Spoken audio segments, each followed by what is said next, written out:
it's almost like there's, this might sound flaky. It's my favorite term to describe weird sensations. It's almost like there's like a film in front of me, and visually, like, I mean, obviously I'm standing in a Neolithic burial chamber, but it's just like there's something else beyond it, beyond what's in front of me, if that makes any sense.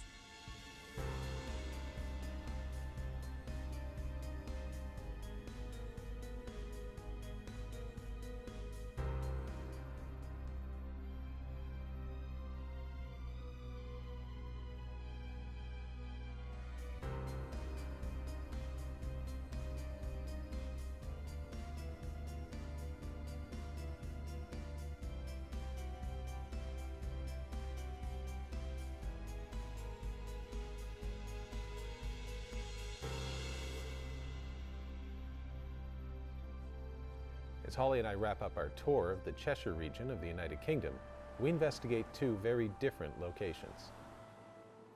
The first was a 12,000-year-old Neolithic burial site known as the Bridestones, where there had been sightings of ghostly druids, missing time incidents, and numerous reports of a phenomenon known as earthlights. Morning, guys.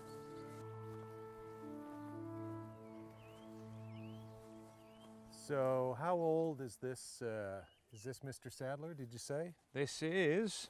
What is it, approximately, and how old is it? This is a Neolithic burial cairn. A burial cairn, obviously, is of great importance to somebody who was buried here. It was an important person, and it's called the Bridestones, it's thought, because it was supposed to be a female. So, are you as excited here as you were at Shock Black? I certainly am, yes. I mean, I love Neolithic burial chambers. I've been around a number of them on investigations. This one is a little bit smaller than I expected, but I'm already intrigued. So, what's the haunting story, Dave? First and foremost, there's been a figure which the reportee, the witness, claimed looked like a druid. It was in white. We've also got dark, shapely figures. The UPIA actually themselves have had quite a high EMF spike within the burial cairn itself. Also, a gentleman was travelling on this road. The gentleman stopped to relieve himself, to have a little wee. And in that period of time, he got out of his car. He saw a ball of light emanating from the Bridestones area, electrical, statically charged ball of light, and thereby found himself in the woods adjacent to the south. A number of hours later, he had a complete loss of time. He was half naked. When he got back to his car, he found his clothes were neatly piled up in his car, and they had an electrical, statical charge to them also. Well, okay, why don't we do this? Why don't you and Steve go snag your gear so we can get the ball rolling on a proper investigation, and Holly and I'll stay here and figure out where we'll set up our DVR cameras. Yeah, all right. Break, team. Sure. Let's go Neolithic, Holly. I'm already there. It's as close as I get to an action shot. So, what do you say? You feeling anything? Got any vibes? Anything? What do you feel when you get here? When you first walked in? 12,000 years old, give or take. Paul and the crew began setting up the infrared cameras, so I took the opportunity to have a closer look at the burial chamber. In the short time that we'd been there, I'd noticed a very strong sense of unease come over me. I don't know if I want to call it anxiety, because I've definitely experienced that before, but it's just this kind of like sensation just kind of hits me of it's kind of a worry, like there's something wrong kind of sensation. And it also, on occasion, transfers into sadness. Something was wrong, is what it felt like. It's almost like there's like a film in front of me, and visually, like, I mean, obviously I'm standing in a Neolithic burial chamber, but it's just like there's something else beyond it, beyond what's in front of me, if that makes any sense. While Holly was in the burial chamber, Dave, Steve, and I took the opportunity to set up our generator and infrared cameras before the sun went down. Got one set up over here. These are what the little fellows look like. Infrared cameras that'll be able to see everything that happens here. And we've got another one set up down over there on that wall. And we've got 3 set up in and around the Bridestones monument itself. So hopefully something happens, because we're equipped to film it tonight. Once the cameras were set up, Dave and Holly began their investigation in the burial chamber, while Steve and I headed out into the surrounding field in the hopes of witnessing some form of paranormal activity. There's something about this field, is there? Yeah, right running parallel next to the Bridestones, we have a field where there's a geological fault which passes right through the centre, which is only 100 yards away, literally, from the Bridestones. As it reaches down to the bottom of the field, we have another fault, which is copper, and there was obviously a lot of mining maybe at some stage around here. And these geological faults are renowned basically for Earth-like phenomena, those sort of experiences. Balls of light. Natural phenomena. It's a natural phenomenon, yeah. Many people would report over a period of time that they see balls of light, and they're gaseous. They tend to be plasma, burning a range of colours, usually white, yellow, orange, those sort of colours, and sometimes they'll seem to be moving. Many years ago, people used to refer to them as UFOs. You thought they were unidentified flying objects in the sky. Very similar to swamp gas, but that's a gaseous ignition. So could this account for, if you go back far enough in myth and legend, especially in the United Kingdom, things like Will-o'-the-Wisp? And Most definitely, yeah. Most definitely, yeah. We would have had the reports of those type of experiences, Will-o'-the-Wisp you could call it, or even fairies, gentry. I mean, Really? a lot of people will misinterpret the phenomena. I think over the last sort of 10 years, we've really got to grasp on this phenomena now. And we do know that it does actually happen. It's been recorded, it's been filmed, photographed, and even done in an experimental chamber on a smaller degree. The theory that the paranormal experiences reported at the Bridestones could be explained by the surrounding geography made sense to me, but I was still curious as to whether it could explain the story of the man with the missing time. It could simply be a natural phenomenon. It's adversely affected somebody who was passing by at the time. A huge amount of EMF, or should we say GMF, geological magnetic phenomena. Right. It's the same thing, but it's generated from the ground. And if you're caught in that, it could adversely affect your mind.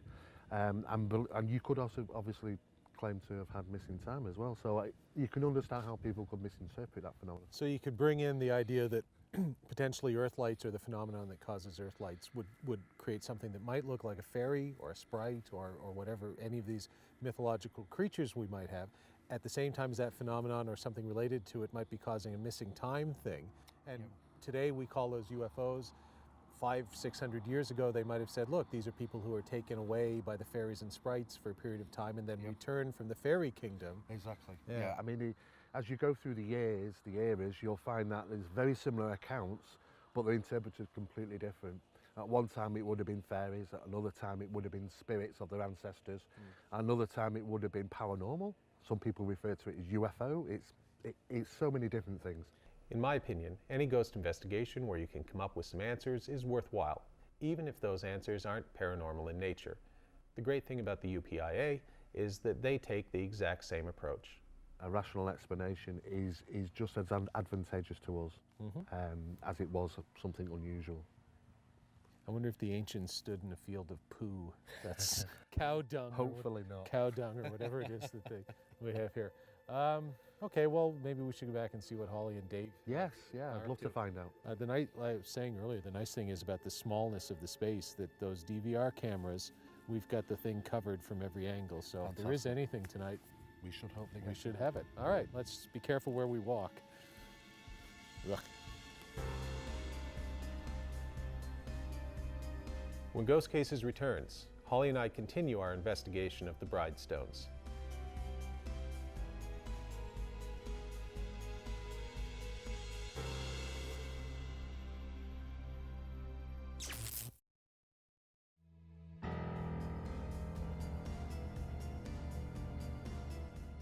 Holly and I continue our investigation of the Bridestones.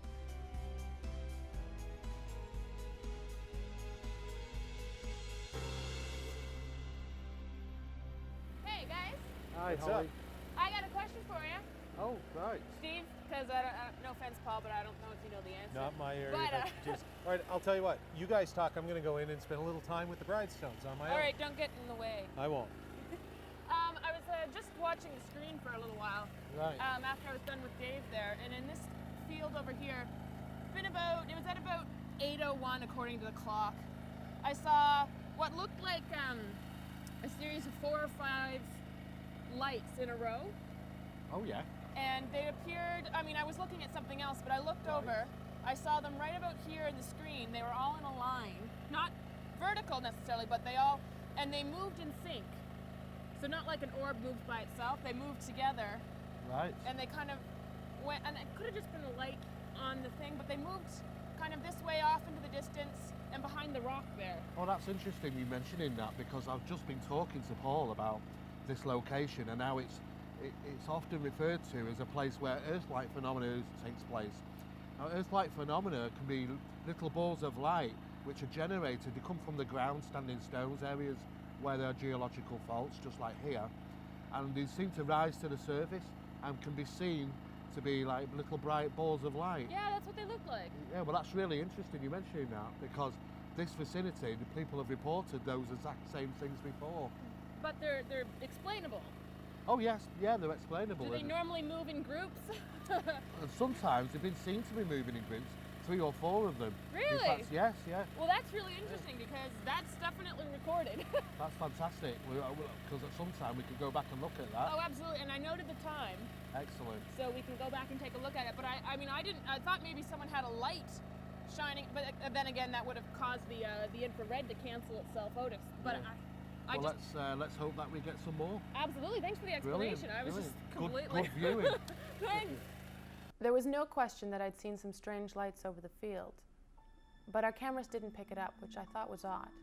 Steve's explanation was rational, but it didn't explain my growing feeling of apprehension, nor the severity of the headache I was now experiencing. In contrast to Holly's feelings of unease, I felt great at the Bridestones. We didn't find anything paranormal there, but I was really inspired by the location. There is a poetry to a place like this that if you haven't had a chance to experience it, a place that makes Stonehenge look like a kindergarten student in terms of age, that when you come to a place like this, there is a sense of poetry and also, I think, a sense of purpose. And it makes you think about your own purpose. And if nothing else, paranormal or not, that's a good thing. And that's something we should all keep in the forefront of our minds. And a place like this does that to you. No question. And you don't have to be new agey or anything. You just have to be a human being capable of taking a sense of perspective and thinking about a world that is bigger than your own, and thinking about time as a continuum, your place in it, but also thinking of it as not just a linear construct, but perhaps something that circles in around itself. Who knows? But it really does start making you think about the way time is structured and the way we're structured and our place in that sense of time, our place here and our purpose here. And I think those are probably the same questions in their own way that the people who built this were asking 12,000 years ago. And I hope, because I'm a humanist at my core, that those are the questions that people will be asking 12,000 years from now, and that we're still here to do it, or given 12,000 years, maybe we're out there somewhere doing it. But wherever we are, we'll still be amazed at places like this, people that came before, and what someday may come after us. The day after our trip to the Bridestones, Paul and I headed into the city of Manchester, to the home of Manchester Radio Online. Dave Sadler informed us that the building containing the radio station was allegedly haunted, and he arranged for Paul and I to not only investigate the location, but also to make a special appearance on the radio station's Saturday night paranormal broadcast hosted by Paul Ripley and Tony Filer.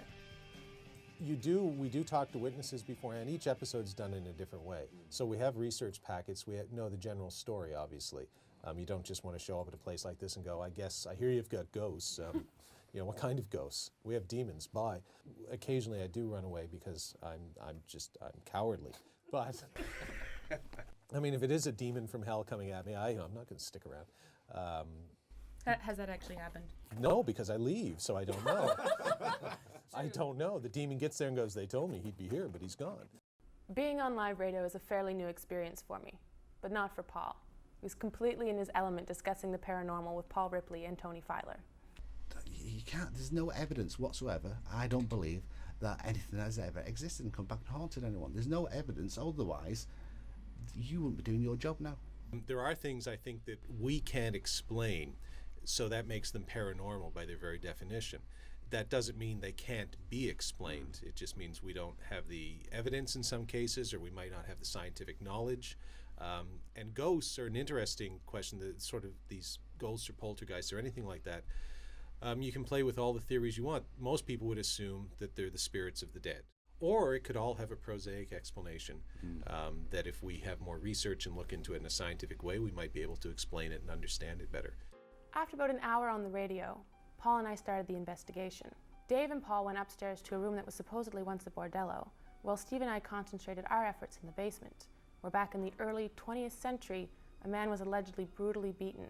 I've done a full sweep around the full perimeter of both of these rooms in the cellar. I haven't picked up anything on the negative ions as yet. Okay. I actually expected, because I thought some of the carpeting on the walls and the ceiling and the floor that we've got here, because it's just everywhere, would have had some traces of nylon in it, because nylon is it's a culprit for causing negative ions. Really? Yeah, we picked up negative ions in nylon quite a few times, such as shower curtains, certain carpets. And usually give a trace, but we're not getting anything in here on the negative ion meter. Okay. So I'm going to do a sweep with the microwave radiation meter. I'm going to take a look at EMF. And see if we can get anything. This is the corner over here that we've been told potentially is where the man was brutally beaten. Yeah. And apparently there is historical evidence to back that up. Yeah, I mean, what we're pretty much getting on the camera, and we possibly are picking up also on the infrared, is a lot of dust orbs which seem to be floating around. Oh, yes. I mean, I think what we're doing is, because it's pretty much carpet everywhere, it's going to absorb dust into it from every direction. So whilst we're moving around, we're kicking up dust. Yeah. And so it is to be expected that we're going to get some dust orbs. Likely. We'll likely see that on our DVR, which we also have set up monitoring this area over here. Getting some readings off the walls over there, but there's electrical wiring, so... Whereabouts? Are they there concurrently all the time? Oh, yeah. What sort of readings are we getting on them? We're getting a point. Hold on. 1.8 it jumped. There it goes. Yes, 3.5, 4.5. Can we follow it a little? Does it actually reach a ridiculous amount, or? You mean go off the charts kind of thing? Well, if we're looking for, if we get up to 10, yeah, I think the highest we've had is about 0.7. I mean, 0.7 over a duration of time. I mean, you know, this is what we find in a lot of buildings, that the wiring causes long-term EMF to be produced. When Ghost Cases returns, Holly and Steve discover something potentially more hazardous than any ghost.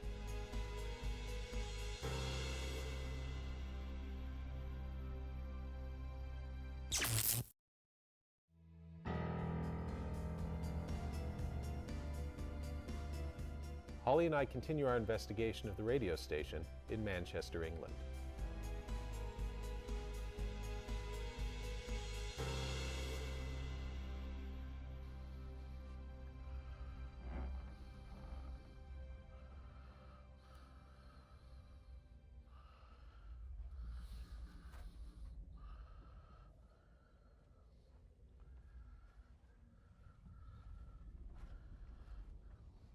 Getting nothing on the microwave radiation detector, so we're looking like we've not got no leakage.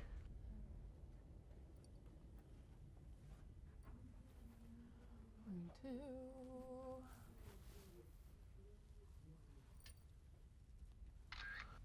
Oh, can I get some light over here?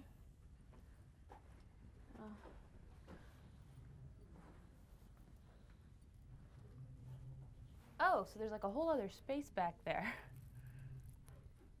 Oh. It's covered off with the carpeting. We're probably not really supposed to go back there, she says as she looks. Interesting. Oh, weird.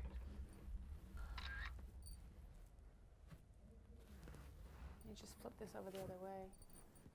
Oh, and now I've gone and ripped part of it off. Well, it doesn't go very far, No. but you can certainly see the foundations. Yeah. Do you want to take a couple of snaps whilst you're in there? Sure. Holly? Sure.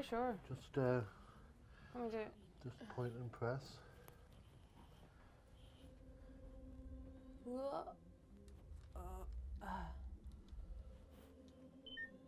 Low light real.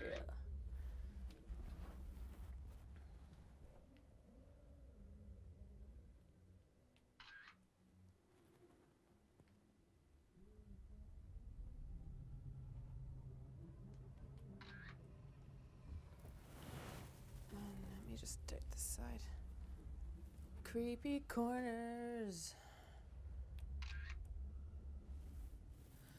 Yeah, you want to do any sweeps in here? It's a very small space, and I'm afraid I'm going to pull out these nails. Wiring, that's really high. Is it? 20, 48, 50, Sorry? 40, 50. Oh, whoa. That's not good. That's not healthy at all. That spike you got, 45. Not healthy, like I should take my hand away, not healthy?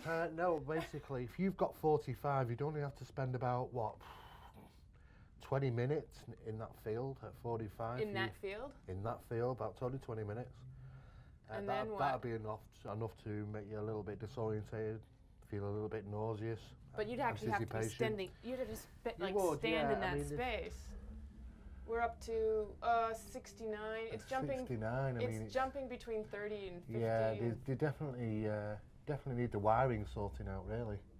As with the Bridestones, Steve and I had discovered a non-paranormal explanation for alleged paranormal activity. The electrical wiring in the basement of the radio station had created an area of abnormally high electromagnetic field activity, which could explain the reports of ghosts seen and heard in the room. Mm-hmm. Very high. So ghost investigation, perhaps not conclusive tonight in any way, shape, or form, but health and safety disaster averted. Oh yeah, and this is part of the thing we do, Paul. I mean, a lot of the things, we've picked this up in the past. I've been involved in an investigation in the past where an entire farm, British farm, had to be rewired, and we had all sorts of manweb and all sorts there, the British energy authorities. And because of the severity of the EMFs, which was proven to be affecting one of the members of the family, the whole farm had to be rewired. And after it was rewired and everything's fixed, the health increased better. Good work, guys. Excellent. Thank you.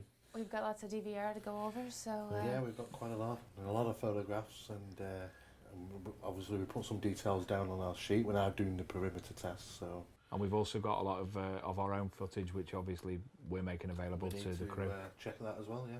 Negative ions, they're still negative. They're still very upset about something. Up here is still EMF up here. Radiation is still radiation free. We hadn't found any ghosts at either the Bridestones or the Manchester radio station, but we did discover some answers, and that's really what ghost investigation is all about. Holly and I had an amazing time working with Dave and Steve and the rest of the UPIA during our week in the United Kingdom. Some of the sites we visited, like the radio station and the Bridestones, had non-paranormal explanations for the reports of ghostly activity, but there were others, like Schochlack Church and the White Hart Hotel, where we experienced some truly surreal events for which we still cannot find a rational explanation. Working with real professionals like the folks from the UPIA was a great learning experience for both Holly and I, and we can't wait to return to England sooner rather than later, for it's truly a magical land, rich in both history and hauntings.